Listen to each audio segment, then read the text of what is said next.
Hello, everyone, and welcome again to the MOWAKing Chronicles with your host, the MOWAKing, on this exciting Part 2 episode with Mr. Keith Byrd. Welcome, Keith. How you doing today, brother? Doing good, buddy. How you doing? So, to recap of what we talked about on the last episode, we talked a little bit about where you come from, your family, our shared love for wrestling, and I think we had a really, really good episode. What you think about it? I think it was good, man. It was some good talking and good discussions. Yeah. So, we went through a lot with the WWE, WWF, WCW, our top 10, our Mount Rushmore.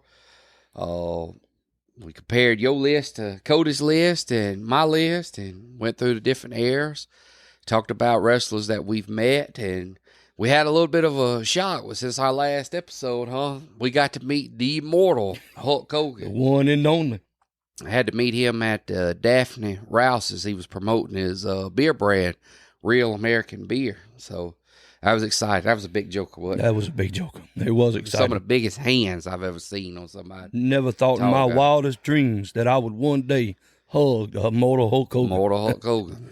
That was the biggest check off on my list was talking about Hulk Hogan and actually getting to meet him and seeing him. Like I said, I couldn't imagine him in his prime and all, just him being in his 70s now, as big as he is and all. But you tell that him hard, long years on the road done him bad. It has. Whole fella, he had to sit down a little bit. Take breaks. But he had the biggest hands I've ever seen up close. He was awesome. He was real friendly. He was. Like, yeah. Was there a lot of people there, dog? There was a lot of people. Oh, my God. I ain't never in my life seen that many people want to see one person. Yeah, and that was really not a known event that way. Like not a lot of people, because when we was talking to different friends and family about it, nobody hardly knew about it. And imagine if they'd advertised it. Oh, my gosh. they would have been all kind of, but we'd have been there for hours. Yeah, but we kind of got there early enough that we moved up quickly up through the line, and I mean. And I've been to conventions and all, and man, I had to pay a lot of money to see wrestlers and all. And really, that wasn't bad for him to kind of get some free publicity. And I mean, we had to buy some of the beer, but he had autographed the beer. Yep. So we got to keep the boxes and all. Some we'll keep forever. Yeah, so that was definitely good. That was I enjoyed every second of it. And it ain't easy for me to stand in a crowd for a long time. I know it. And that was a big thing that we could say, that just meeting him, and that just kind of topped off on the list of why he is the greatest. He ain't had a match in years, but just his impact on the industry is just still there. And it always will be, because that's what I was telling you the last time.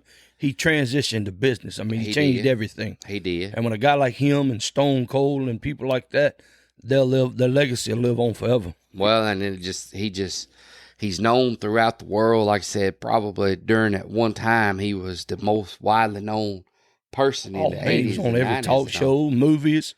Yeah, he was. Action figures. He was the one that definitely ascended for sure to that next level of superstardom. Yeah, I don't honestly believe Vince could have.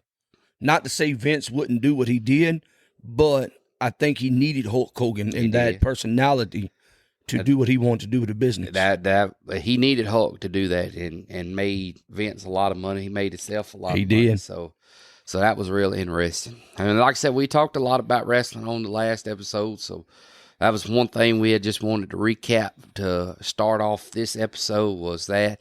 One other thing I wanted to mention, I wanted to give a shout out to one of our local superstars, and that's Fuego del Sol. So, yes. Fuego, we really appreciate all the hard work you're doing. Yes. In Ring of Honor and AEW. So represent the family. Yeah, it was really good to see him and see him doing so well. So, guys, if you out there, you watch Fuego, he is on Twitch, on Facebook, social media, and he goes a lot of independent shows. So definitely make sure you get out there and support Fuego.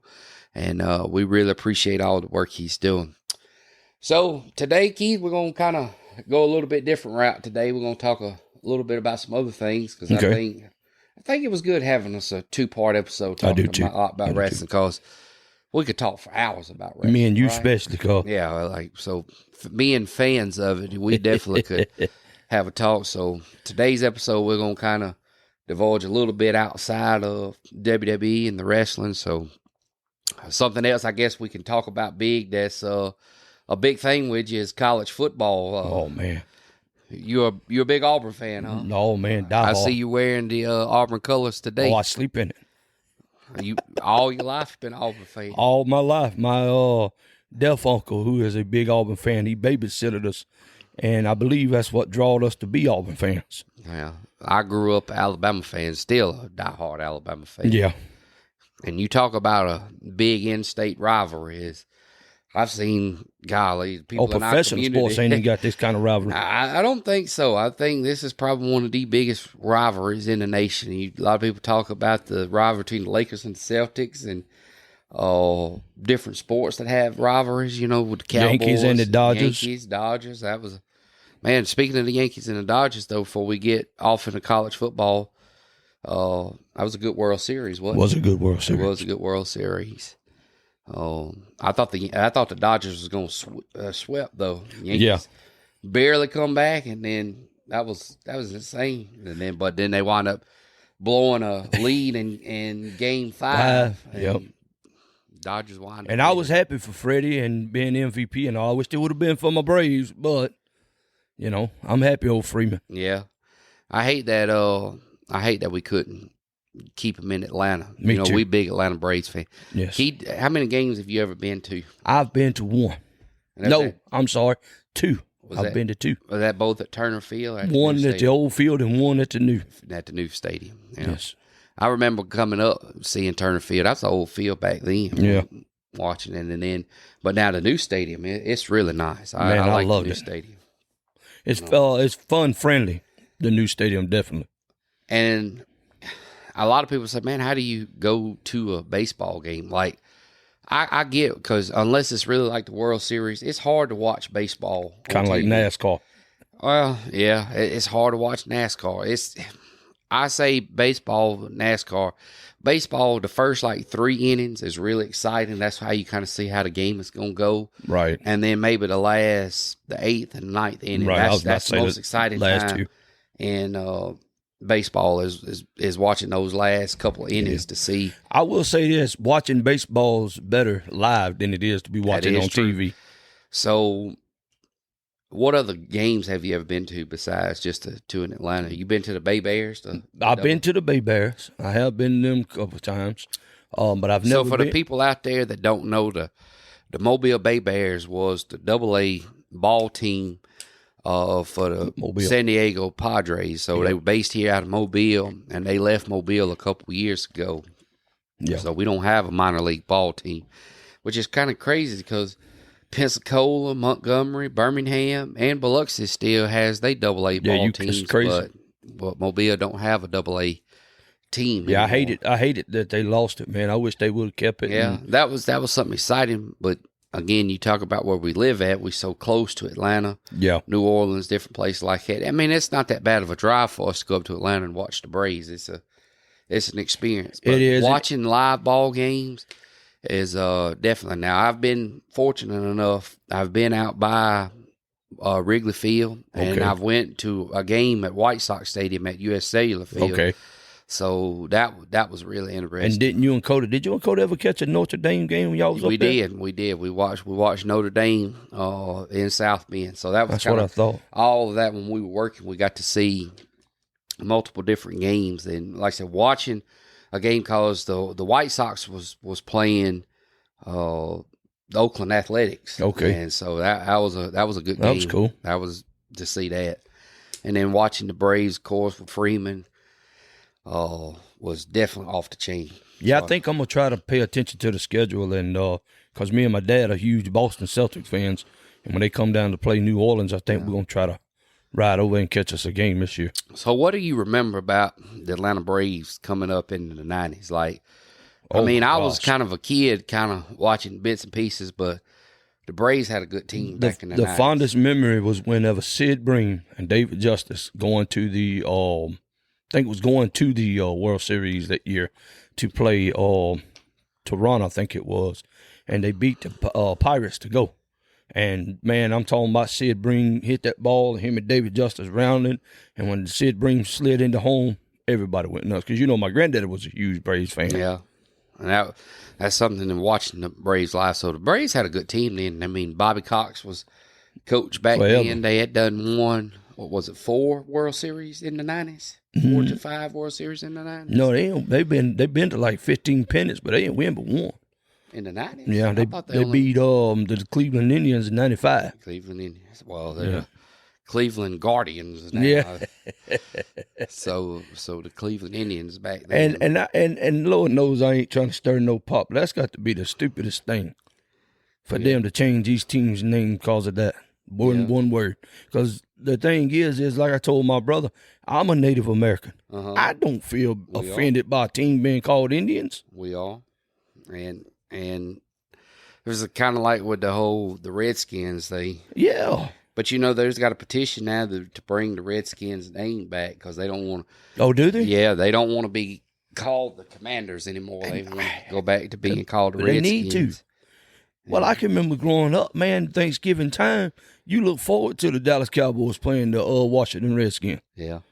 You don't have that anymore. 95, you are correct, Nick. Yeah. They won 95 World Series. They went to 95, 96, 97, 98. They won a lot of the they won like 14 to 15 things. They just lost a couple in the World Series. They lost to the Yankees. They've lost to Toronto.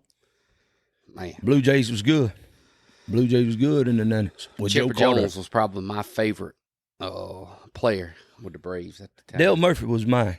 But now Dale Murphy played in the 80s and all. Another one I liked was Greg Maddux. I liked him. He was a jam-up pitcher. And John Smoltz. God, that's a name you hadn't heard in a long time. Man, they had a squad. They had Tom Glavine. Man, they had a squad. It's crazy. They just could never get over that top. And Mark Linkman, Jeff Blauser. Baseball was different, but now at the same time, grip. We wouldn't do no justice if we didn't talk about just the players that was in the MLB in the 90s and early 2000s. I mean, the Yankees had a squad. Oh. That's what happens when you got money. I mean, Alex Rodriguez. Derek Jeter. I mean, two of the biggest. Paul O'Neill. Yeah, two of the biggest Yankee players. But see, like, when I was coming up, too, another big player was Mark McGwire. I know there was a lot of controversy with Sammy Sosa, Barry Bonds. But, man, it was just a good time to watch. I was a fan of Mark McGwire. Yeah. And I tell you another bad hitter, too, for Oakland, Jose Canseco. Mm-hmm. Man, he could hit, too. Yeah. MLB is definitely a lot different now.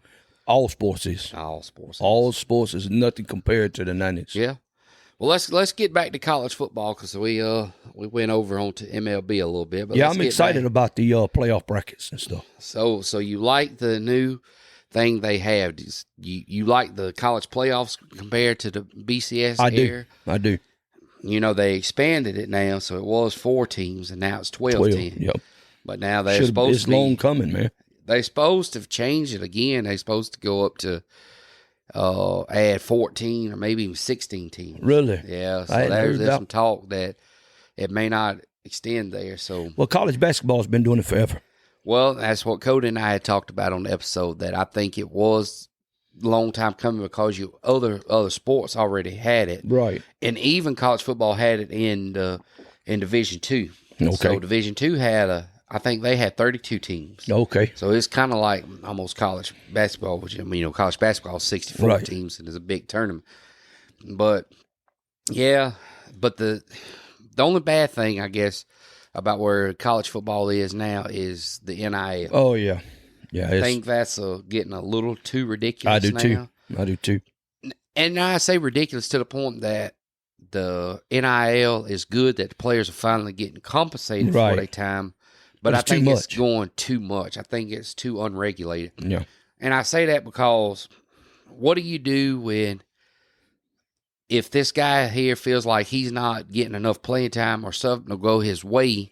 He's just going to take his money and go to another college that's willing to do, and he's got NIL money attached to it, And I think there's got to be some kind of regulation from the NCAA. Well, and then they become entitled.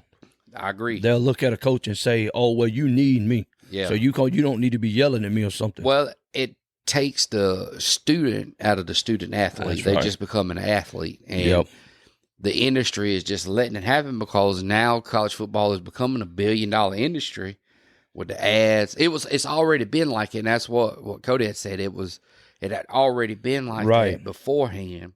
It's just the players wanting to get compensated. Well, like you said, I believe in college players getting paid, just not as much. They're already getting a free ride.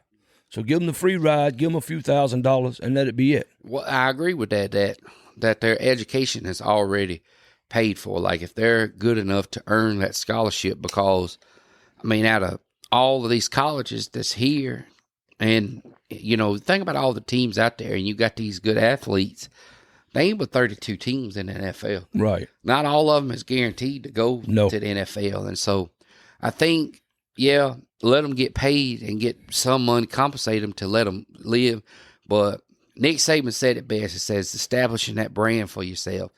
And I think that's one reason why Nick Saban decided to retire. Oh, it is. I know it is. I think he saw that the NIL was just getting too out of hand. He was going to start ruining the game. It was. And then that's kind of what he's talked about, the playoffs. It's taking away the significance of the bowl games. Well, and parents still even got influence on children. Right. So now they'll start wanting money. Right. And then that's where it's going to determine, well, it's not the best for your education. It's about where am I going to get the most money in a short amount of time. Yep. And so I think that's why it's getting a little too out of hand, is because, okay, well, all right, say Keith, you was playing ball. It's like, okay, Keith, you know you're not going to go to college, but you good enough, you can get an NIL sponsorship for somebody. Well, you're going to stay 4 years or so and try to make as much money as you can, right, to try to get to the NFL and make even more money. And I think it hurts a lot of teams, and it does, from getting those from those players. And I was just saying that that some players I don't believe is going to work as hard. No.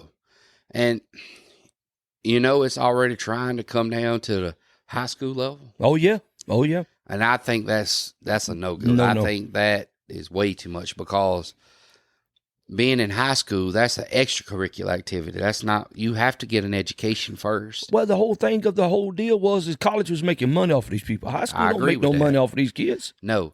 You're there, you're required by law to educate these children. And you cannot say, because you're going to have, it's already happening in some states. That it hadn't quite happened here in Alabama. Oh, really? I didn't know that yet. It's already happened, I think, in Florida, Georgia, maybe even Tennessee, where these high school athletes is now getting paid. And I think that's way too much, because now you got these students that's making more than a teacher. And then that's way too that's much. Ridiculous. That's ridiculous, because I don't.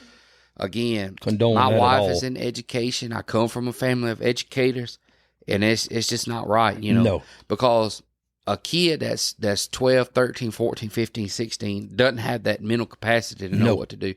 Or what do you do with a kid that's not performing up to his part of the deal, that say it's teaching him bad stuff, or he's got a D in a class, but he is a star athlete. He knows he's going to go first round in college. Yeah, but, he ain't paying attention to that. But he's not doing that, because they're just going to say, well, I make the money. I'm not coming to this high school. Well, and the thing is he becomes a breadwinner in his parents' house. Yeah. So now he ain't going to listen to his parents. No, and I think that's where you got to draw a line somewhere. Yeah, that's exactly right. That you gotta have that balance. So I think the whole deal with the NIL is to kind of make sure all of that is regulated. Because all it was the colleges was making money off of these players, and they wasn't sharing it. They wasn't sharing it. They was making all of this money, like you said, and they wasn't sharing it, because it's been going on for a long time, and it finally got caught up with it. But now I think they've released it, but they just don't know it's gotten blowed out. How to regulate it. So I guess we said all that to talk about what would be some things that, like, if you could be in charge of the NCAA president, what would be some things you would change? I don't know what price I would set it at, because it'd take a lot of determination, and I had never really sat down and done it. But I would definitely set a limit on the price, and I'd let every team know, if you violate that, there's going to be some consequences to it. And I think that would be, and I'd do something about this swapping stuff. Don't sit up here and say, oh, well, I'm not getting enough money, so I'm fixing to leave Auburn to go play for Alabama. There should be a limit on the transfer. Yeah. Yes. I'm glad you said that. I definitely agree with you 110%. That they got to be some kind of limit or consequence on when you could transfer and what you take when you do transfer. I think that's something they're gonna have to kind of make some kind of adjustment. There is. And I hate that the NCAA is always kind of almost playing catch up to saying. I was thinking the same thing. When we come to the NIL, because college football makes so much money and the things they need to change, you think about the other sports that's there, not necessarily, basketball and football is two of your biggest, but then what about college baseball? College baseball, it's going to be soon that you're going to be talking a lot about, if it's not already there. Yes. But what about your other sports? What about track? What about cross country? What about tennis and golf and all of your sports that you have? Well, you just make all the kids feel bad. Well, or then you're prioritizing other sports. That's what I'm saying. Over others. And again, the whole purpose of it is to take the student and the athlete. It's supposed to be a student athlete, not an athlete then a student. That's right. But again, it's a machine that we can't control, and we just got to accept that being it. But I mean, that ain't gonna necessarily make us stop watching college football. No, I love it too much. It's very entertaining. Well, it's a tradition for us. It is. It is a tradition. Auburn is a big, huge rivalry game. That's where we first started talking about this topic, was the Alabama-Auburn. It was a big, long God's team rivalry. And the Devil's team. Oh, yeah. Alabama's the Devil's team. Yeah, right. You gonna cause Auburn? God likes Auburn. He don't like Alabama. Oh, my God. Come on now. I'm telling you, when you get into heaven, you're going to see orange and blue. Negative. They say the pearly gates, but I'm telling you, it's going to be orange and blue. What do you believe? Huh? What do you believe? What I believe? If you prick yourself right now, what do you believe? I bleed orange and blue. You bleed red. You bleed the crimson red. So come on now and get with the program and get real. I'm going to be like Mama on Waterboy. Nick Saban is the devil. Saban has been the GOAT.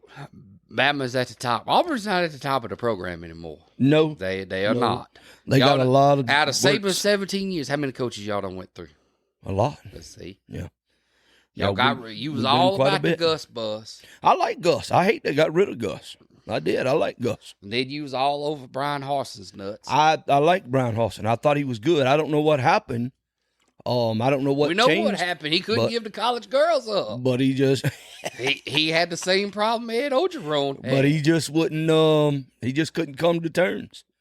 And I like Hugh Freeze, and I think Hugh Freeze is going to do good. I think everybody just needs to give him a chance. He's working the Ducks out. Nope. It's just got to give him a shot. It ain't but a matter of time. They fist the can. But, like I said, Alabama's always ruled NCAA. I mean, what do you mean they've always ruled? Look at Bear Bryant. Look at Bear Bryant. Remember. Go back and look at all of Bear Bryant's stuff and accomplishments. Bear Bryant he been playing players forever. Nick Saban's been playing. That's why Nick Saban got out, because he knew the shit was going to come to truth. Saban was paying players. He He was promised something. No, the man, it was good. He was good when he. And every time he coached a game, all he had to do was give the ref a look, and he'd get a flag. Saban's lost. He's lost in the big games. It ain't like he ain't never lost. He had to make it look not suspicious, Byrd. No, come on now, Keith. Saban is by far one of the best coaches of all time. You got to give him more credit. Oh, yeah, I give him credit, man. He is. He's good. So the reason why I give him credit is because the simple fact is he's changed more coordinators and more players. And he's always, he ain't won championships every year, but he's kept Alabama contenders. Yeah. I give him that credit. So. But Alabama still suck. And talking with some of them guys that I work with, and it's kind of saying, I grew up in that time where I knew Bama wasn't always at the top. Especially not in the 90s. And, 92 had Gene Stallings. Well, that's it, though. After Gene Stallings, I'm talking about from that time from Mike Dubose and Mike Price and what was Mike Shula. Yeah, Mike Shula, Don Shula's son. Yeah, so I went through those years coming up in middle and high school. Oh, yeah. Under the Shula years, and it was rough. And even Saban's first year, couple years was first or two. A little rough, but down then he kind of got that program established, and it become a freight train. It did, and it just won't stop. Well, but now he stuck to his guns. I give Auburn credit because they caught lightning in a bottle when they caught Cam Newton. Oh, ain't no doubt. So Bama had went on that dominant run, and it come down to the Alabama-Auburn game, and Alabama lost that game. That was a good game. Well, like me and Cody said, everything has to be timing. It's all about timing. You got to have the right coach, the right players, right coordinator. I mean, look what LSU did with Coach O. Right. I mean, it was just that right timing, man. Yeah. Which, again, sometimes I question what Auburn has got going on, because you get rid of Gene Chizik, who won a national championship with Auburn. Yeah. And then you bring the Gus bus. Yeah. Well, what happened is they felt like it wasn't Gene. They felt like Gus. Oh, it wasn't Gene? No, the I'm man saying, that won the national championship but they with had Auburn? I'm saying that And me. This ain't me. I'm just talking about what I think their mindset was. It's because Gus was the offensive coordinator. So they thought he was the mindset of how our offense was. And then what did he do? Oh, he Nothing. Well, at first he won championship. And almost he should have won if he hadn't took his foot off the pedal. Until he what? The championship had been in the SEC all the way until Auburn went up there, Keith. And also, too, he kept us contenders. Gus like Nick, lost it to Florida State. Well, let me ask you this. Who's won the most games out of all the coaches against Nick Saban of all? Who? Gus has. Keith, how many years was Gus there? 10. 10. Oh, yeah. And how many championships? You know how many championships Bama's won while Gus was there? Yeah, I agree. I ain't knocking it. I'm just saying that Where's Gus at now? But Gus ain't at at all. UCF. Y'all done went through 2 different coaches by the time. We have. But how many times have y'all been through, like you said? Y'all had to go to get the right one, and that's what we doing. But here's the thing, though. Who's the right one? We also had another coach before all of that. See, we've had 2 good coaches. Now, we've gotten screwed because Tommy Tuberville should have won us in that championship. But he didn't. No, because the NCAA screwed him. They let them little punk Sooners go to a championship and get killed by USC. But that's the whole purpose of the playoff. It is. And there's no debate. There's no question. That's the whole point of it. Because you got teams like SMU and Boise State now, and if they lose, they can't cry. You lost. But that's the good thing about it. Yep. That's what I'm saying. That's why I love the playoffs. That's why it should have been done. I think it should have started with 8, not 4. I think you had too much of a debate with 4 teams. I think with 8 though, it wouldn't have been. I kind of said I would have stuck with 8, but I'm glad it is 12. I do too. Because now that we got, you said they was talking about going to what, 16? You said 16, 14 or 16 is what they want to go. That's to. fine. I'm satisfied with 12. But if they feel like they got to go to 16, that works for me. But I think you're going. Well, let me put it like this. So now that Oklahoma and Texas in the SEC, it's going to be hard for a team to dominate the conference like it used to be. No doubt. You got these super conferences now. Yep. 2024 has been a crazy season. We don't have no Pac-12 anymore. That's crazy.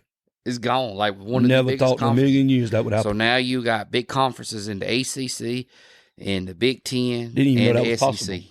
Like that. And we've seen the 2024 season that it's already been insane. Mm-hmm. You know, and going back to Bama, this has not been an easy year coming off of Saban's era and into, you know, with Caleb DeBoer, and it's taking some adjustment. It does, because he's coming from the West, and coaching there and coaching SEC is different. It's a whole lot different. So and I think he's kind of. It's going to be interesting to see if he can adjust to it or if he's going to flop. Well, I think with the game with Missouri, I think he's finally understanding that a lot of the West Coast type offense that he wants to try to run is not going to work a lot with that happened teams. to Brian Harsin and, too. You know, to me, I think it was some bad coaching and bad players doing stuff in the Tennessee loss. Yeah. And that's the Vanderbilt was just a shock to the system. But I'm not knocking on Vanderbilt, because I've always said Vanderbilt was kind of a good team. And even Saban said you cannot stop no triple beat option. us too. There's a triple option. They are insane. If it had been anybody, let's just say if Georgia would have run a triple option like it, they dominate. Right. And I think it's been, 1939 since Vanderbilt's beat Auburn and Alabama? Yeah. In the same year? In the same year that they've, That's that crazy, was a bad record to snap, you know. But, again, we say it's a good thing about the playoffs, because before 2 losses, your season's done. So now, technically, Bama can run the tables and get in. If they don't lose another game, they could get in with 2 losses. They sure can. And I think, but that's the whole purpose of having the playoffs is you have these teams always that were 2 and maybe even a 3-loss team, because who do you keep out? Yeah. You know, the way it goes is your conference champions is going to get a bye week. Right. And then the rest of the teams will play each other. Yep. And then it goes to the conference champions. They'll play, and then to the semifinals, and then the finals. It's going to be good. So I and you know what, though? And that dynamic of that playoff is going to be good because it gives us something really exciting. Because, like I said, it's a tradition for us. We love college football. We look forward to it. And, you know, we loved our bowl games we used to have the way it used to be. But now we got this playoff, bro. We're going to be glued to the TV. Wow, I agree. And not even just watching your team. You're going to be watching other teams as well. Yeah. But I'm more of a fan of college football than I am the NFL anyways. But it just makes it exciting to see, because now these teams got more to compete for now. Because now it's like, okay, well, we may not be no Alabama, Auburn, or Ohio State, you know, but we can still play our best sport, and we can get to the playoffs. Yeah, that's what I like, because that's what I was trying to tell Cody, because, you know, me and him got into a discussion one time, because, you know, how they used to judge it too with the strength of scheduling. Right. And I said, well, that's just not fair to me, because you got a team like Boise who's not on the level as Alabama or Auburn, or wasn't, and then they go undefeated, but their schedule ain't that strong, so they didn't get to go to the championship. And now, to me, you dishearten the players. You're like, okay, no matter what I do, no matter how good we are, we're never going to be amount enough, because we're not in a big conference. So, but that's like what we said with a team like SMU. You know, they finally getting a chance and getting in the spotlight. If they run the table, they can get in. Team like Boise State can finally get in. So, and I think that's what's going to continue to make the playoffs and make college football more exciting to coming into this season, next season, to just see how it goes. You know, and we get those underdog teams. That was the whole point of that saying. We get them underdog teams. But another thing we got to contend with is we're going to have multiple SEC teams, Big Ten teams, ACC teams in these playoffs. And but we said all that to say that the playoffs was going to be exciting, don't you think? I do. I think, you know, playoffs, we got something to look forward to. That's basically the whole point of it, is saying that we got something to look forward to with the playoffs. And the only thing, I guess, with having these playoffs or super conferences with the SEC, we missed some of the rivalry games, but we got to keep some of them. Like in Bama's case, we got to keep our rivalry with Tennessee, LSU, and Auburn this year. But, you know, this is the first year we hadn't played Ole Miss or Mississippi State. Oh, y'all ain't playing Ole Miss? Neither one of them. We're not playing no team from Mississippi. Dang. So we played Georgia, Missouri. We played a lot of good teams. We got LSU this Saturday. That's going to be good. So that's going to be a exciting game. Good rivalry. And I'm glad you mentioned that, because I have been wanting to say something about it. I'm not too big on these teams joining different conferences like this. Why is that? I mean, but it's happened a long time. It's all good and all, but it's just like you said. I mean, when is it going to stop? Is it going to get to a point that you got North versus South? I mean, well, you know, I think having just this amount of conferences is going to be fine, but you know, I think you got to have at least the ACC, the Big Ten, the Big 12. Big 12 is becoming a big conference again. Yeah. You know, Cody's probably excited that, but I really think Oklahoma, Texas probably should stay in the Big 12. I do too. I think coming over to the SEC was is good and bad. We're going to have some different games and to question, but now there ain't going to be none of these easy seasons and stuff. And Oklahoma has found that out. Cody was the first to say that it ain't been easy, but now we got some good games. Yeah. Coming up. So based on this season, who's your favorite team to win it all? To win it all? To win it all. Texas was my pick. I thought they was just too powerful, too strong, too depth. But you can't count Kirby out. Kirby is a good head coach. He knows how to coach. And he knows how to coach his players from being down and coming back and winning. Miami's strong, but the defense ain't strong. So I'm a little skeptical on that. I'm a little iffy on Miami. Yeah. Miami doesn't have a chance to edge out. Right. I mean, right. Teams they should have lost to, and they've just squeezed that by. I agree. If I had to put my money on anybody, it would be Oregon.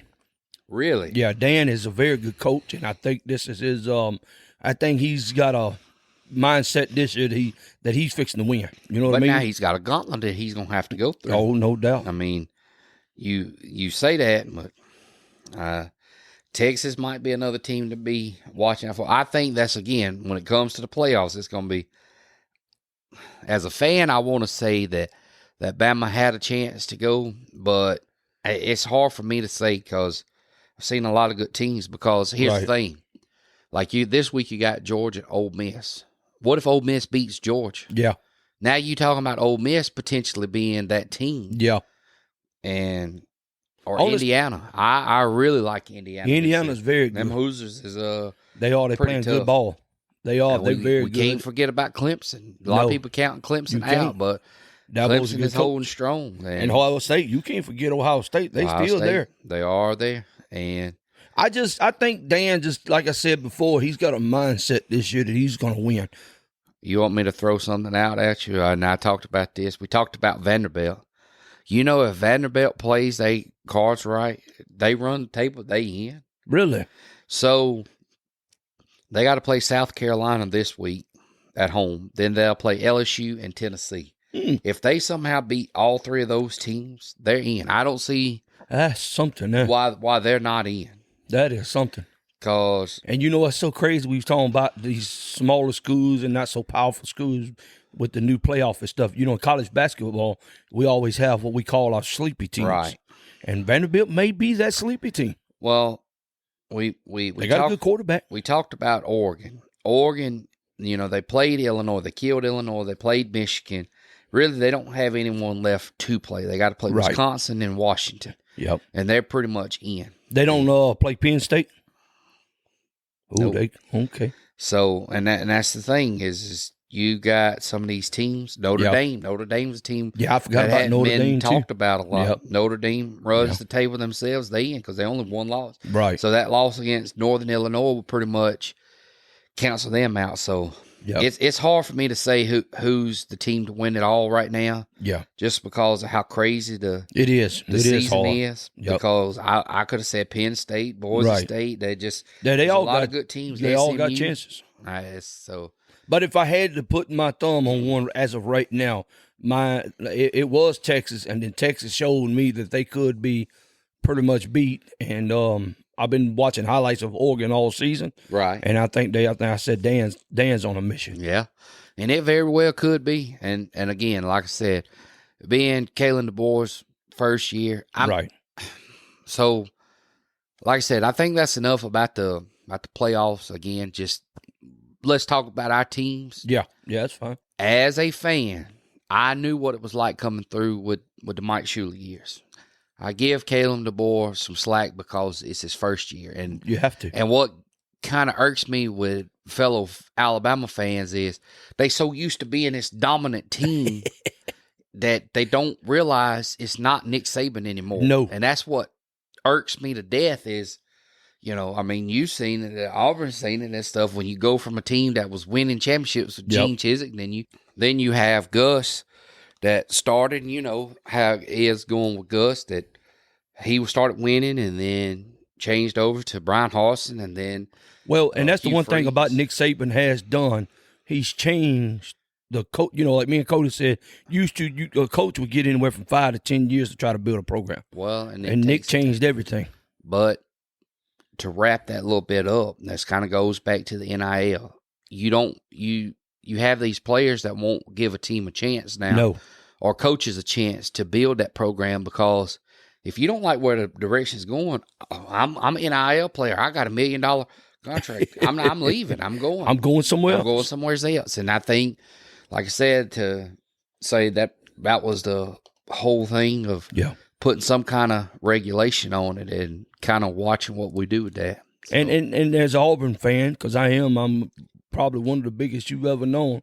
I'm trying to give Hugh Freeze a chance, but I'm also looking at it like, okay, Hugh, you know, you used to be at Ole Miss, so you know what it's like to be in SEC. A hell of a coach at Ole Miss. Yeah, you should be doing a lot better than what you're doing. Bama. He beat Bama. That's what I'm saying. You should be doing a little bit better. But I am being optimistic and trying to give him a little chance. Well, it's just going to take time to build these winning programs. And that's that was my whole point of saying with Caleb DeBoer is he's coming with all these recruits coming from Saban, but give him a chance. Yeah, y'all definitely a give him man a chance. to take Washington all the way to the championship. Come on, dog. And should have won that championship, Yes. It's just, that was Harbaugh's year to win it. I mean, Harbaugh beat Bama and then beat Caleb DeBoer in the finals. So it's just it was just his time. And who was that? Was it Texas they beat to go to the championship? Who did they beat to go to the championship? I think it was Texas. That's what I'm saying. So, you know what I mean? You got to give him a shot, bro. Yeah. And so, it just takes time. It does. And, I mean, even when he was with Idaho State or Boise State where he was before, he's won some championships in that NAIA league as well. So I know Milroe ain't, but is a lot of the players they got now in Alabama, is it from his recruiting or is they all Nick Saban's? Well, a lot of them is Nick Saban and some of them are transfers. So he had a chance to kind of take over from Nick Saban, a team that I think what Nick Saban said it best on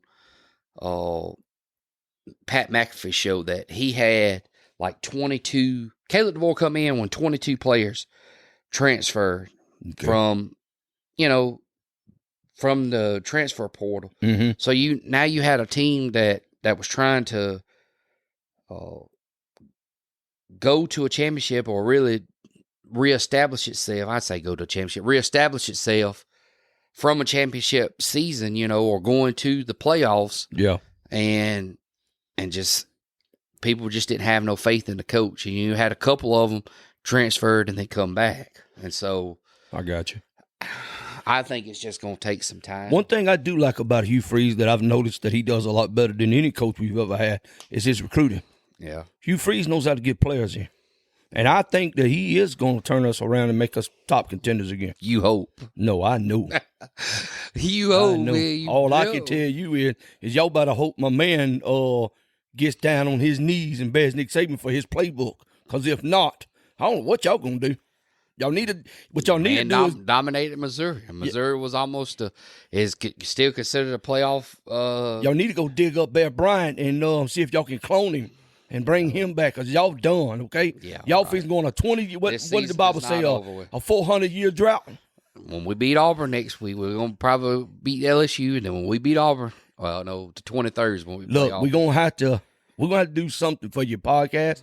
I don't know. We'll come up with something. Maybe some kind of if Alabama wins, challenge. I'll tell you what I'll do. If Alabama, no, I can't do that. I've been growing this thing too long. I was about to shave your beard. I was about to say I was gonna shave my beard if Alabama wins, but I ain't gonna do that. I've been growing this thing too long. But we'll come up with something. You don't have it. You don't have enough confidence in Auburn. No, I got a confidence in them. I just don't want to lose because you don't never know today. Oh, you don't ever know what's going to happen. And I don't want to lose my beard. I've been growing it too long. Oh, I got you.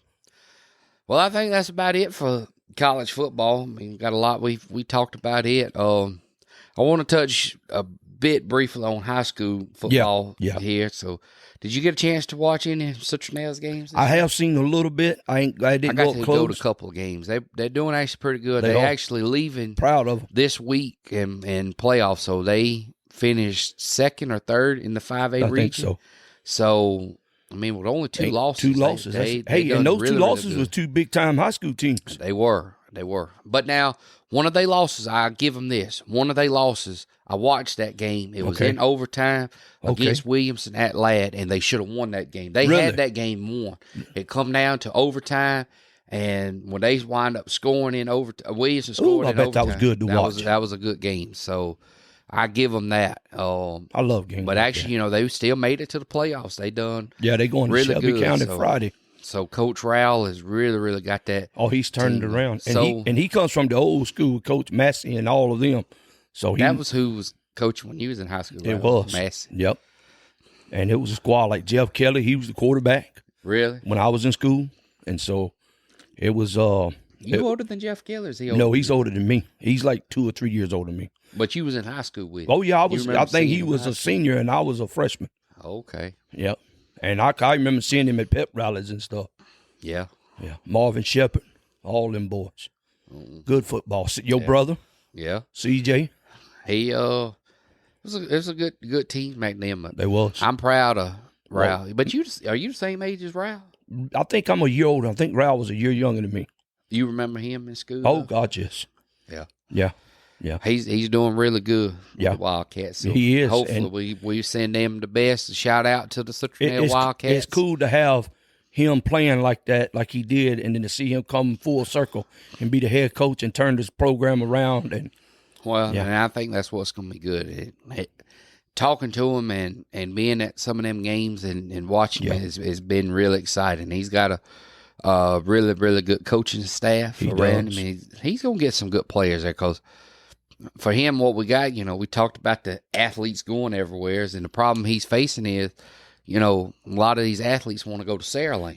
I mean, Saraland's a huge school. They're huge. But we still got a lot of good athletes up there. We do.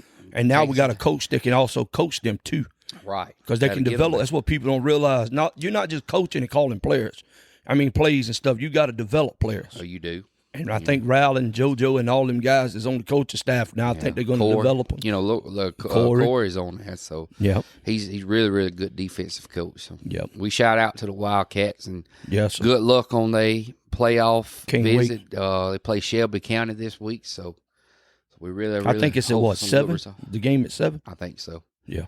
So really Fox First 10, they always talk about it on their program afterwards. So we definitely have to. So you can check it out. Well, we've talked about high school ball. We've talked about college football. Let's talk about the professional. Let's talk about NFL. Okay. You got a favorite team in NFL? Always. Die hard. Miami Dolphins, baby. Oh, Miami Dolphins. I go all the way back to Dan Marino. I figured you was a Cowboys fan. No, Jesus, no. All the Moles around here that's Cowboys fans. I'm not rooting for no team that is rooted by Alabama fans. So you didn't like Emmitt Smith coming up? I thought Emmitt Smith was good. I did. Yep. I didn't like Troy Aikman, but I thought Emmitt Smith was good. The Cowboys had a team back in the 90s. Darryl Johnson, Michael But Irvin. now I like Dan Marino. I give Dan Marino. Dan Marino I like was my favorite. And I've told people this on the podcast that I don't particularly have an NFL team. I'm not a big follower of the NFL as I was college football. I follow college football more because I do like those exciting teams a little bit more. I figure with you being a Bama fan, you need to be a Cowboy or Saint fan. Most Bama fans are Saints or Cowboys. Most, because it's so close. Yeah, I think so too. But I think people that are closer to Bama, I think they like Tennessee and Atlanta more up that way. Okay. So Atlanta Falcons. Yeah, that would be a pick. Yeah, I think that's they good this year too. Right. I think that would be something we would. Yeah, you don't want to be like my brother and just go with the wind blows. No. You don't never know if he's a Colts fan, a Broncos fan. Man. But he said he follows players. He follows players. I give him a hard time about it. He likes Peyton Manning coming up. And he does. See, I like Tom Brady. Not necessarily Patriot as far as liking a player. Right. I will say this: NFL is a lot more exciting this year than it ever has been. I will give that. As far as following players, I like a lot of where the Bama players are at. Yeah. I like Derrick Henry's doing good. I like Derrick Henry a lot. I think he should have went to the Cowboys over Zeke. I mean, with him living right there in Texas and all, I would have said that. But like Tua, I like Tua at Miami. I like Jalen Waddle at Miami. I'm not the biggest fan of Tua. I hope Tua does better for his health wise. That's what I hope. You don't want to have no kind of permanent injury like that. I don't wish that on nobody. No, so the game is tough now compared to what it was back then. They try to do a little bit better, right, with player injuries and all now. I do wish Miami will draft them a quarterback this year just in case. Who's you pick to win it all this year? In the NFL? Ravens is looking like the ones. Really? Yeah. You think? I would like to see the Ravens win one. I like Lamar to get him one. Yeah, I think it's going to be hard to stop that freight train into Chiefs. It always is, but I think the Ravens is going to be too much for them, and I'm looking for Detroit and Ravens. Yeah, that would be a good team. So you said Detroit and the Ravens would be your? That's what I would pick right now to be in the Super Bowl. I hope Lamar gets some more. I like the Lions a lot too. Got a guy at work. He's from Detroit, so he's a big Detroit fan. Okay. And I really like to see the Lions get them one too. So I don't have a particular pick, but I'm just so doggone proud of Andy Reid. I really like Andy Reid. Me too. I like just Andy. From the comeback coming and seeing because he had a good team in the Eagles. You know, Donovan McNabb was should have won a Super Bowl. He should have won a Super Bowl, but I mean, he caught right lightning timing, in a man. bottle. Right timing. He's got lightning in a bottle right now. He does. Patrick Mahomes, probably one of the best. Oh, no doubt. And there wasn't a lot of quarterbacks I put up there with Brady and with Peyton Manning, but Mahomes is down to earn his spot up there. He's up there now. Oh, yeah. So, glad for what Andy Reid is doing now with that team. So, it's just a lot. Yeah. Have you ever been to an NFL game, Keith? I've never been blessed to do it. I have not. That's one thing that I would like to go. Me too. And that's crazy. As close as we are to New Orleans and to Atlanta, I've never been to that. So that'd be a bucket list item we're going to have to and that's what I plan on doing too as far as that, because once again, me and my dad, we share the same NFL team. We both Dolphins fans. And I told him that we was going to try to get us a ticket to go see them if they ever come and play New Orleans. We'll try to go over there. I think I would like to go to an NFL game, but I know some cousins of mine, a lot of Moals around here is Cowboys fans, and my cousin, they whole family went over to Dallas and to see that stadium. I said that's an awesome stadium. Yeah, I think my cousin Rob went there one time. So it's interesting stuff, ain't it? It is, man. I wished our state itself could have had a pro team, but we so big on college football. Yeah, the market I think is different right here because think about what we're surrounded by. We're surrounded by Atlanta. So you got the Atlanta Falcons. Right above us is Tennessee. And, so you have the Titans up there. And then Saints is to the – so there's really no market for. Tampa Bay would be the closest Florida team. Tampa Bay would be the closest Florida team. Then you got Jacksonville. Look how many teams is in Florida. Yeah, Jacksonville. I forgot about Tampa Bay, Jacksonville, Miami. So there's all kind of teams in Florida. Yep. But the closest with us would be Tampa, or New Orleans is actually the closest team to us. That's why because it ain't but a couple hours for us here in Mobile. Yep. But like people there in Birmingham, it's nothing for them to go straight to Atlanta. Right. Or ride up to Nashville and go to Tennessee. Montgomery. They could be in Atlanta in no time. So that's a lot. But, I like what we have here. I do.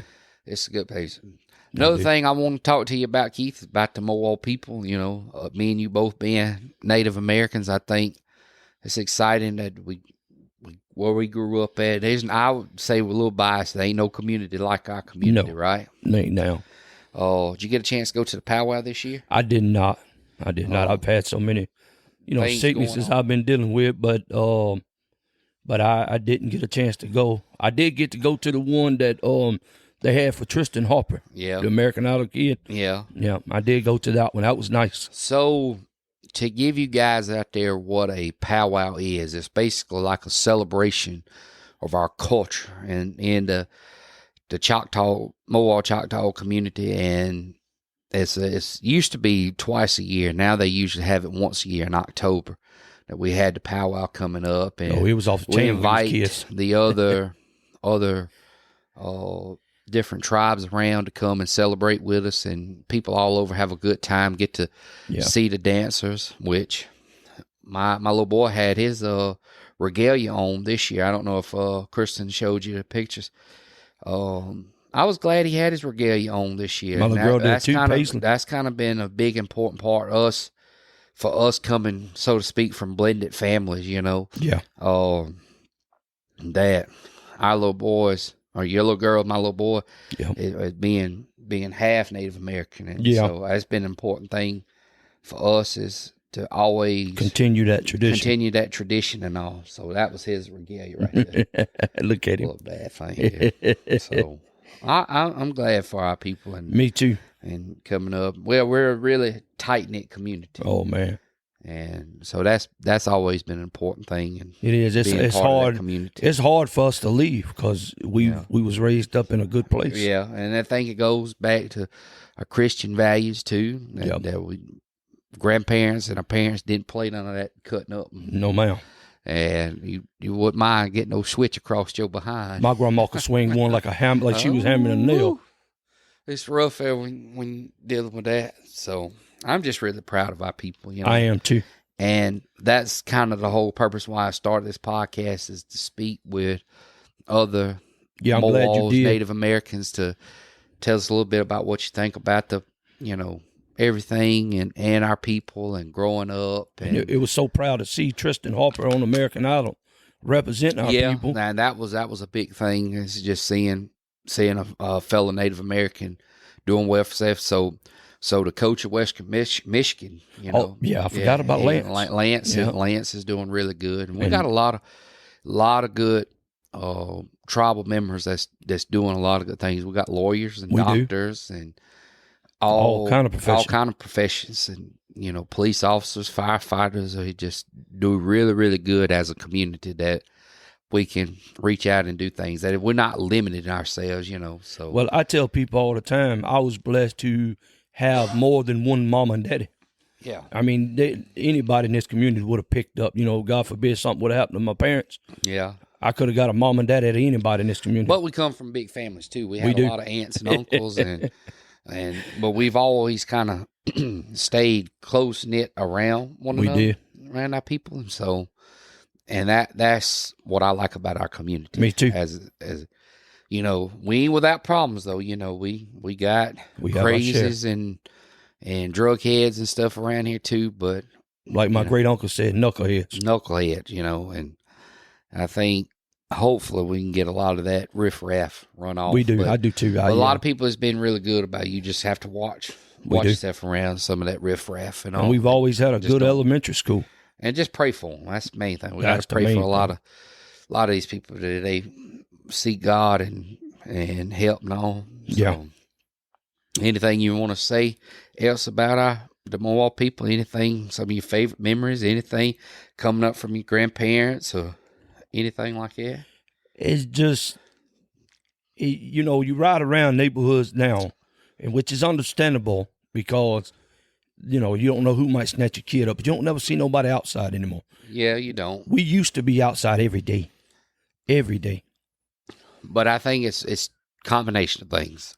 I think the technology that kids have these days, and I'm guilty of it. They don't get out and go play and have adventures outside. No. But at the same time, you really can't blame them because of how unsafe the society has gotten. Like, you don't know whose house they're going to around nowadays.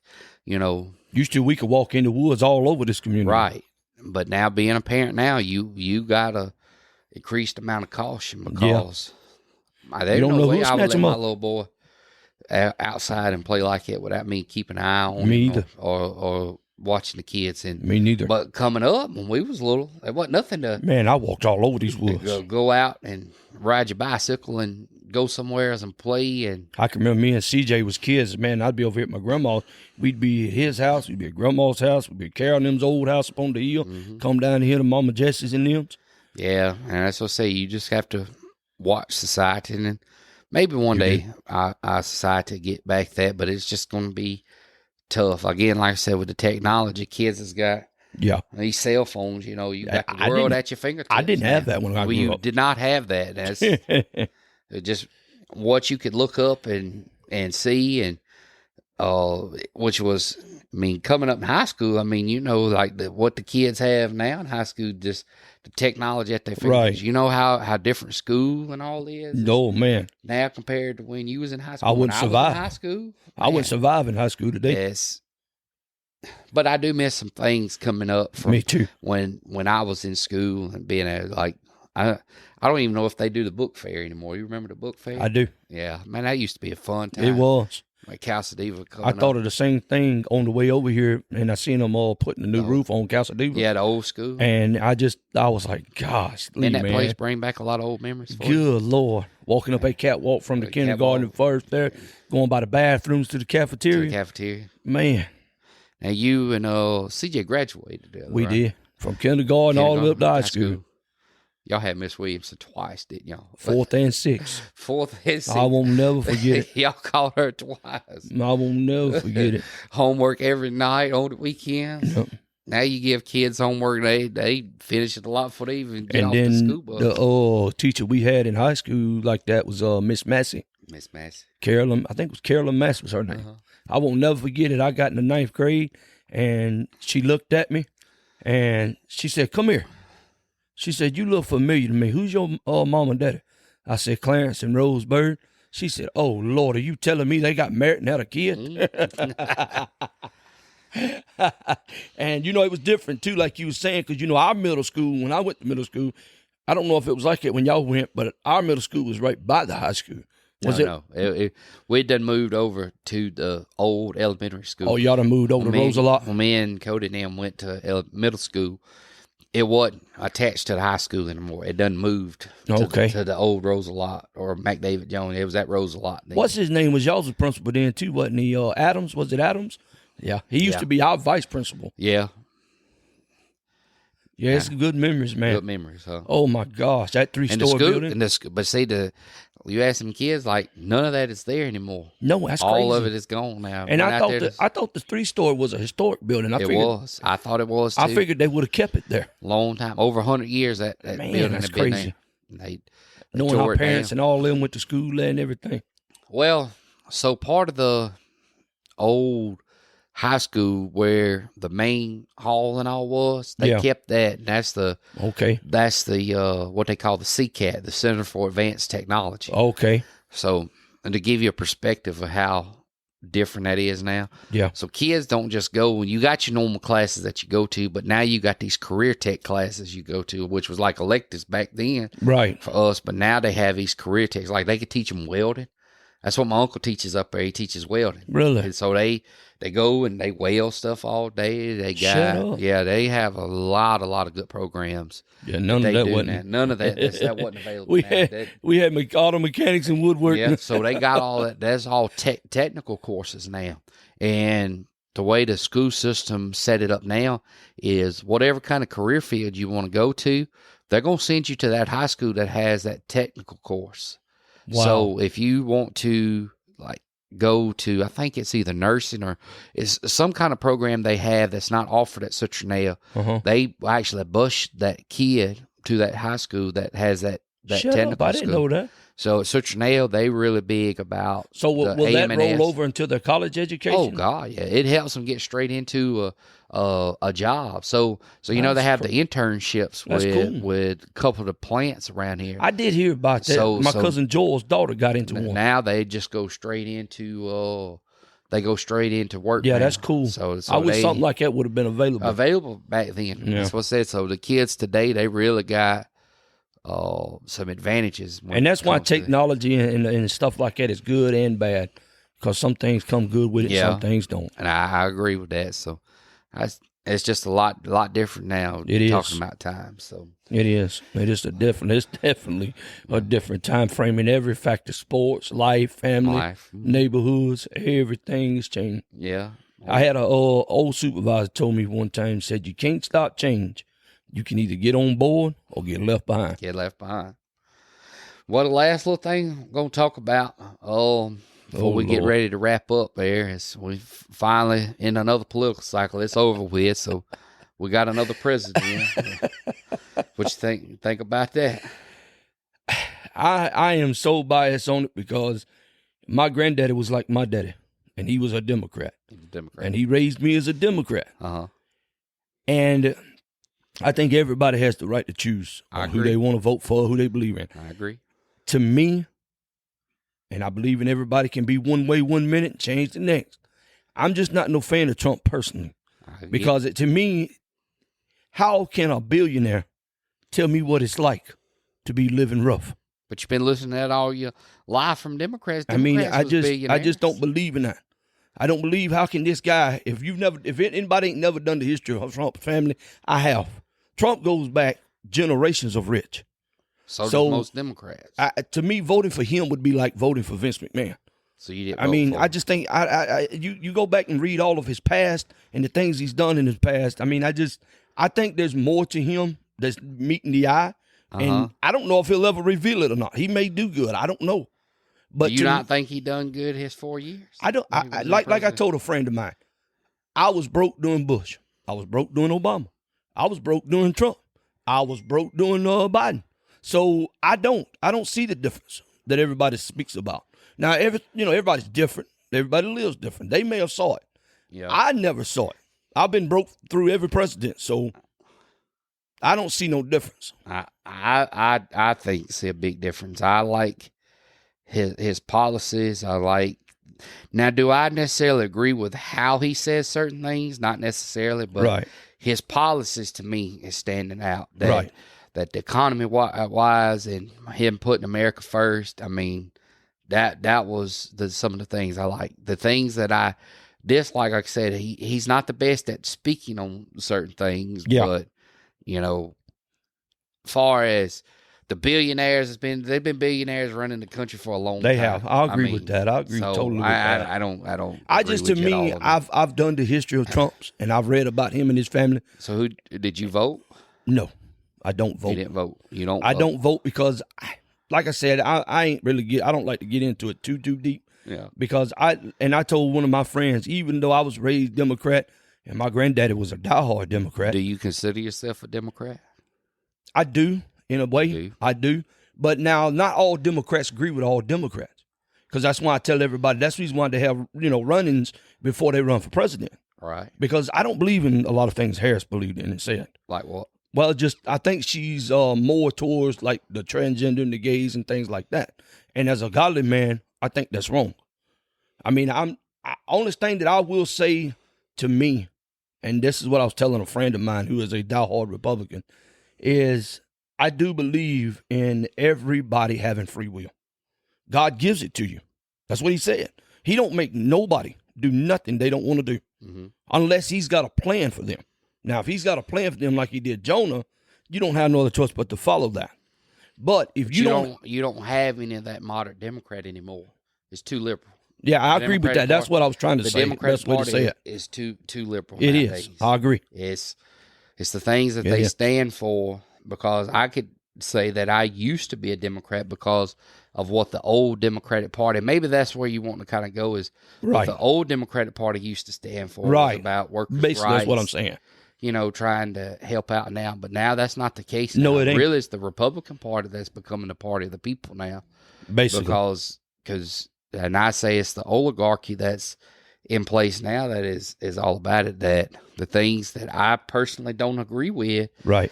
All the wokeness that's going on within the Democratic Party. Well, it's just like we said with the NIL. Where do you draw the line?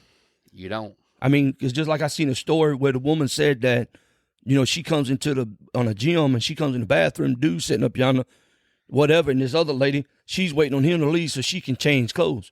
I mean, come on. Seriously? You actually believe it's okay for a dude to be in the bathroom with women? Well, that's what they believe. I mean, how do you stop their rights? And that's why I say you have to draw a line. You have to draw a line. And I don't believe in none of this gender reformation. No, I don't either. That's going on, especially in kids, because kids really don't know a developed mind. Scientists have said is not real until like they're 24, where the mind is fully developed. So right. You can't tell me that a kid that's 9, 10, 11 that knows they want to be a boy or a girl like that is just, I think it's a little too much. I think. Well, I raise my kids up, and I tell them this all the time. I raise mine up like I say God raises us. God's got a home for us to go to. You're welcome anytime you want to. I agree. But you have to follow his rules if you want to come home. And that's what I tell my kids. My door has never been locked. You don't have to live here. But if you're going to, you're more than welcome. I'll give you everything I got. But you got to follow the rules I set. Yeah. Because it is my house. Mm-hmm. And that's the way I think society itself should be run. And that's the way we was raised. We was raised like that. But like a lot of people tell you, times is different now. I wish it was not that way. Right. I wish people could find a more common ground. I do too. The divisiveness of politics. I think it should be Byrd. About what's best for the people. Like me too. I don't agree with the things that the Democratic Party stands for Right. nowadays, because I don't either. like I said, I mean, you being a Democrat, there's no such thing as a moderate Democrat, I don't think, anymore. Yeah. I think that party's gone, and it's too liberal now. It is. I think. agree with that. Again, I don't. As long as if it going against God, but that's why I think it's wrong. I've followed so close with Trump is the thing, his policies that he's standing for, and this go round. And I'm just proud don't that trust him. he won the election. I think a lot of America finally woke up and realized that it's time for a change. And I pray he'll do what he says he'll do. I think he will. I like I said, people like Trump and people like Vince McMahon and other people like that they think they're above people. I have a hard time with people like that. I don't get that at all from Trump. I don't think Trump's above, because somebody to stand up and went through what he's went through between 2 assassinations, multiple charges against him, and the things, and all he's ever said was America first. I mean, he didn't even draw a salary as president. He don't have to draw a salary. No, he don't have to draw a salary. I mean, his whole reason of that, man, he said it from the time he was a kid. He wrote it in the book. He's always wanted to be president. That money situation. Well, he never decided to be president until he when he finally finally came out and said 2015, when he come down the escalator, he made that decision to become president. That was the whole time, because I've watched multiple articles and clips of him saying he didn't. But you know what? What drives me nuts about people? What? And I we've already talked about the woke people. We know they bad decisions on voting for their people is a stupid decision reason. But also, too, and I could be wrong, because Lord knows I'm just looking from the outside in, I think a lot of people voting for Republicans and Trump don't have it. Like you said, you like Trump's policies. You've read them. You've overlooked them. But there's some people out there, Byrd, they can't even tell you what Trump's even thinking about doing for this country. They can't even tell, I'm just going to vote for him. But I think that's the same thing when you have people voting for Kamala. That's what I'm saying. That's what I was saying. If you ask most people what they voted for Kamala for, what was the greatest accomplishment that she done, they can't tell you. They can't name you one. And that's what kills me with people in this country. Look into, like my friend Dave said, he told me, he said, it's your God-given right and your Christian duty to vote. But like I told him, most people don't vote, though. But like I told him, you can't sit up and tell me to go vote for 2 people that I don't believe in. Now, if I believed in Trump, I would vote for Trump. If I believed in Kamala Harris, I would vote for her.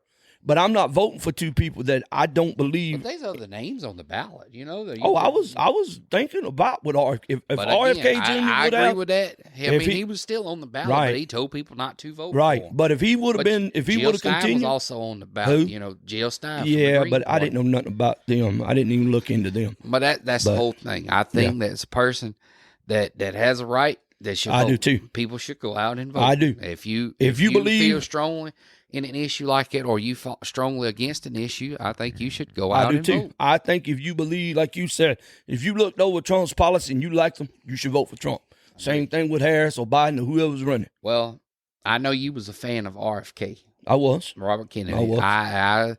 I don't necessarily agree with some of the things he stood up for, because he has some different issues. I do agree with some of the things, but I would say I am glad that people like him and Tulsi Gabbard are on board with Trump now. I think Trump was the same person or will be the same president as he was 4 years ago? No, I think you're going to see a resurgence in this country now. I think Trump's going to be a different one, and I think he's going to listen to different ideas such as RFK, Tulsi Gabbard, and Vivek Ramaswamy. Because he had his own debate.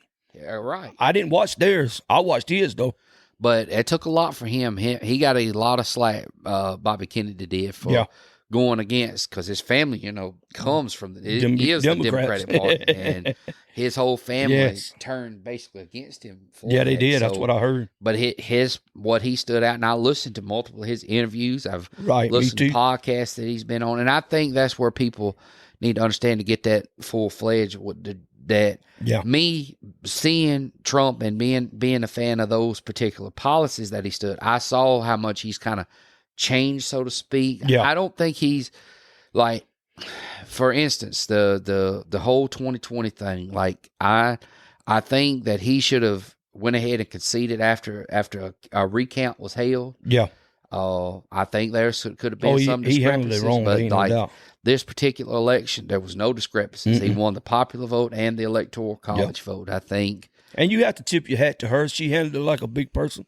She called him, congratulated him. But only after so long. But see, I think what a lot of people didn't agree with, she didn't win a primary. Yeah. She was just placed into position. Oh, you yeah. know? So that was the issue I had, is people didn't even get a right to vote for her. Because I'm not no supporter of her. I never, because you can even ask my wife when Joe Biden, because I've been following him for a long time. And as far as a political wise, I like Joe Biden. I thought Joe Biden was perfect for the role. I mean, he had a lot of experience. I mean, he's been through it. He's been in politics for forever. And he was a good vice president. I was an Obama fan. I thought Obama did great. I thought Obama, because see, a lot of people don't also realize is too, when a president takes over, he 9 out of 10 has to fix what the guy before him done. And that happens a lot. And so I think Obama did good in his 8 years. I think if he'd had a little bit more time, he would have even done even better. I disagree with that. But because when I look up the statistics, it was high. I mean, a lot of his statistics was super high. And if you rate him against a lot of presidents, like I did with Google, he had a lot of statistics. I don't necessarily agree with that. I think he was one that was definitely the case. And Biden, there was a lot of stuff that went wrong. I mean, these last 4 years under Biden and the Biden. Yeah, but they can be so much in the background you don't know. He could get arguments. I mean, Republicans could be fighting. The border was wide open. Democrats could be fighting. And it can always be backgrounds like that. Because we could say the same thing. He had the Democratic Party behind him, and they had the majority. Tell me, what did Trump do his 4 years? Okay, he had the border secure. Okay? Secured. They was still bad stuff happening. They want people crossing over. He built the border wall. He had the Prison Reform Act that benefited a lot of minorities and stuff. And that's we had no new wars under Trump. There was no war in Russia. Well, first of all, in my opinion, and I could be wrong, there was no war. I think Putin was planning on attacking no matter what. Okay, the only difference was going to be is Trump wasn't going to help. I'll give you that. With Putin. Trump wasn't going to help the country though. In when Obama was president, Putin invaded Crimea. Yeah. Okay. But Obama found somebody that Bush couldn't. There was no stop. When Bush was president, Putin invaded Georgia. But Obama got in office, he invaded Crimea. He didn't invade nothing under Trump. When we can sit here and nitpick all day because Ukraine was invaded. Obama done something that Bush didn't. Bush and them could have been found that guy. They didn't. They could have been found that guy. You telling me just all of a sudden Obama and his crew found him? Obama didn't end the war in Afghanistan. But he's the one who found the guy that bombed the trade centers and got him killed. He announced it. I mean, his team and all finding Osama bin Laden, that doesn't. I mean, that's one. That's of why I his said we can. Like I tell my wife all the time, we can sit and nitpick every little policy and thing. But you asked me what to say. What policies Trump? But Trump, I don't think what you're talking about. I don't think that's something Trump did. Because I can actually, I don't know off of my head, but I can go back and tell you what maybe Biden and Obama did in their policy, and I can name things that they've done and made happen. What was the greatest accomplishment Biden had in his 4 years? In my top of my head, I can't tell you. I'd have to Google it because I don't remember things. You had 2 new wars under Biden. You had a wide open border. You had over 16 million people. This is why I don't like talking politics, because we nitpick all day long. Because you've done your research and you remember. I can go back and do the same thing, and I can actually, and I'll do it today and text you multiple things that these presidents done. But see, when you talk like that, you're talking more like an Auburn, Alabama state. Oh my God! You're picking the Republican side more than you as the Democrat.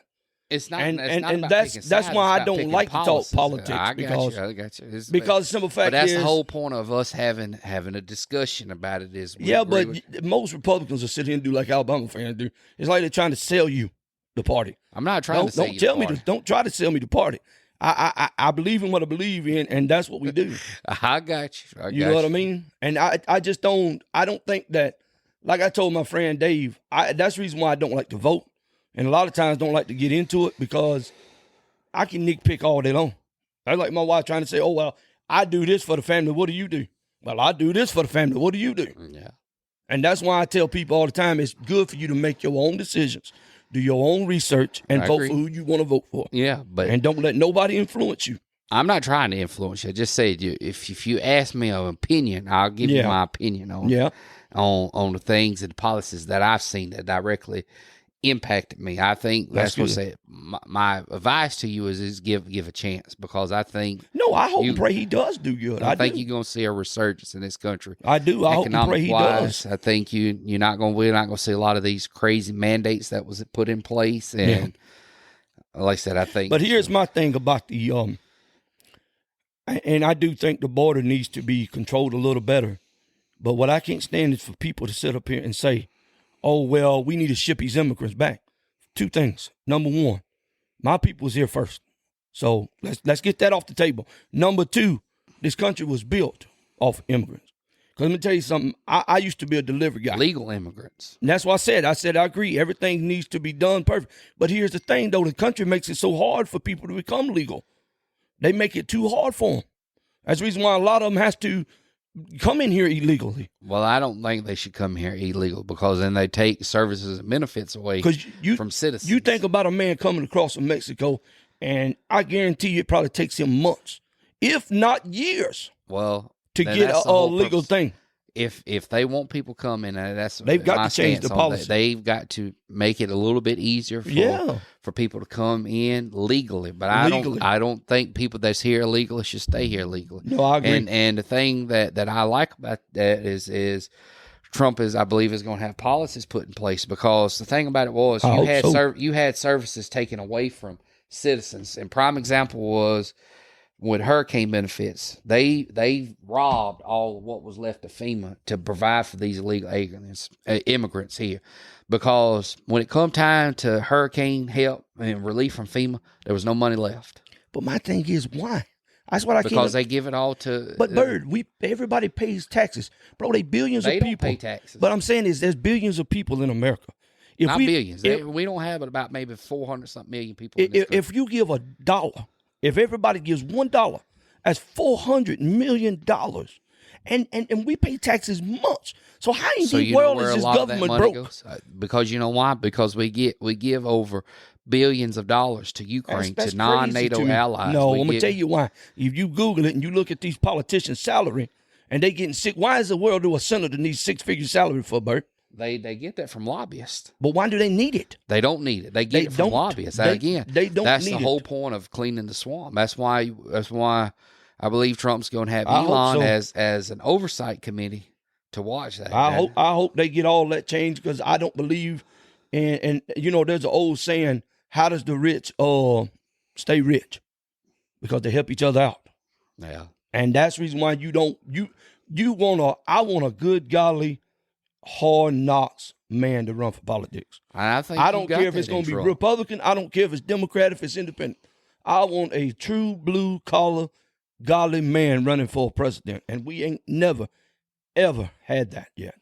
And that's why I don't vote. I think you got it in Trump. I think Trump's going to bring a lot of good things that's going to come in. I think he's going to have some good policies to bring back and get us back right. The economy is a big thing that we got to try to get fixed. But you notice all the evil people. You got Bama, who's a Trump fan. Trump's not Bama fan.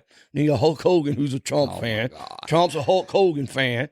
I mean, come on, guys. The telltale is there. The Auburn Democrat. I mean, good Lord.